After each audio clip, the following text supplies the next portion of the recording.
का जी क्यों बानी जी? आए? कौन है? किस लिए आए हो? रमुआ सुनले बानी कि आपके एगो लड़का बा वही के शादी बदे आयल बानी जी। ठीक है, लेकिन हमारे यहाँ शादी थोड़ा महंगी पड़ेगी। बताई ना रमुआ। हमारे लड़के को 1 लाख तिलक, अच्छा, एक अपाची गाड़ी अच्छा। और हंडा सिकड़ी घड़ी तो हर बाप अपनी बेटी को देता है। रमुआ आपको लड़का कोनो बिजनेस कराला? नहीं। आपको लड़का कोनो नौकरी कराला? नहीं तो आपको लड़का पढ़ेला? नहीं, बिल्कुल नहीं। तो आपको लड़का खेती तो जरूर करत होई। अरे यार, खेती नहीं है तो खेती कहाँ से करेगा? तो रमुआ तब काहे इतना दहेज मांगत तानी जब कोनो गुण ना हत? सुनी, हमारे लड़का में 5 खूबी हो, 5 गुण हो। अच्छा, हाँ सुनी ध्यान लगा के। बताई। हीरो बाटा मोर लाला नावा सुना यही तल, नंबर 1 का हीरो हो।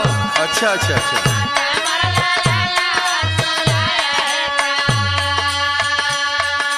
पहला गुण हो मोर बेटवा में बड़का हवे शराबी।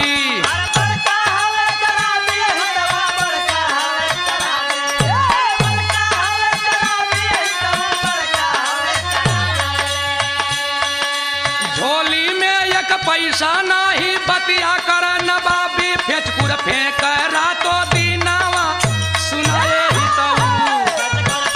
सुन रहे हो ना? सुना तानी।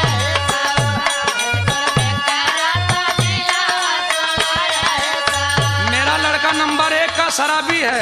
तब तो रहुआ बड़ा अच्छा गुण बा। आपके लड़का के 1,20,000 तिलक दे। अरे सुनी तनी दूसरो गुण सुनी।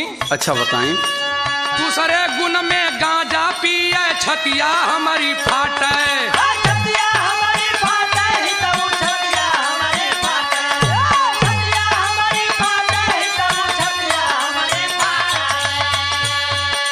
घर का कमवाए कोन कारा, घर घर चीलम चाट, बैठल खोखरा तो दीनावा सुना।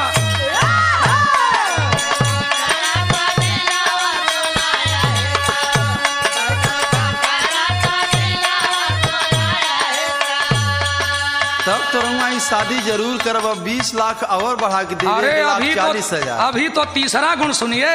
अच्छा बताई, वो कौन गुण है? तीसरा गुण हो मोर बेटवा में बड़का हवा जुआरी। शकुनी का साढ़ू लगाला।